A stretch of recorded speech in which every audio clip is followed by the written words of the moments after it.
কত বড় বেহায়া বাপ। ওর সামনে ওর মেয়ে আর বউ নাচানাচি করে, আর ওটা ভিডিও করে রাস্তার মানুষকে দেখায়।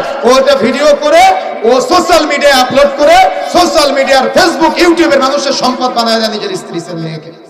বিয়ে করেছে, বিবাহের পরে তার স্ত্রী আর তার সন্তান তার পাশে দাঁড়িয়ে আছে, তার স্ত্রী আর সন্তানকে সামনে রাখিয়ে নাচানাচি করাচ্ছে গানের তালে তালে, আরো মোবাইলে ভিডিও করে টিকটক, ইনস্টাগ্রাম, ইউটিউবে বিভিন্ন জায়গায় ও ওটা ছড়িয়ে দিচ্ছে।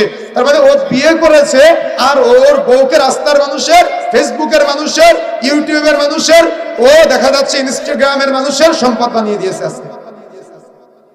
কথা বুঝেন না মনে হয়, কথা কি বুঝতে পারছেন? কেন ভাই এগুলা হচ্ছে? এগুলাকে নতুন শুনতেছেন, এগুলো ব্রেনে ক্যাচ করে না কোনো সময়। এগুলো তো নতুন না, এগুলো বাস্তবতা। এই বাস্তবতা আপনি মিলাবেন কিভাবে? প্রত্যেকটা ক্ষেত্রে কত বড় নির্লজ্জ স্বামী, কত বড় বেহায়া বাপ। ওর সামনে ওর মেয়ে আর বউ নাচানাচি করে, আর ওটা ভিডিও করে রাস্তার মানুষকে দেখায়। ওটা ভিডিও করে ও সোশ্যাল মিডিয়ায় আপলোড করে সোশ্যাল মিডিয়ার ফেসবুক ইউটিউবের মানুষের সম্পদ বানায় দেয় নিজের স্ত্রী মেয়েকে। ও সেলফি তুলে ফেসবুকে আপলোড করে, নতুন বিয়ে করে নতুন বউটাকে নিয়ে রাস্তায় মোটরসাইকেলের পিছনে বেপরদায় ঘুরিয়ে নিয়ে বেড়ায়। এই জাতিকে আমি কিভাবে বুঝাবো মানবতা? কিভাবে বুঝাই বলেন? এগুলো চলতেছে আমাদের মাঝে। এগুলার মাধ্যমে আজকে নৈতিকতার যত অবক্ষয় আছে সেগুলো এগুলার মাধ্যমে ছড়াচ্ছে। এই জন্য মানবতার এই চূড়ান্ত শিক্ষাগুলো আপনাকে অবশ্যই ইলম অর্জন করা অত্যন্ত জরুরি। আপনি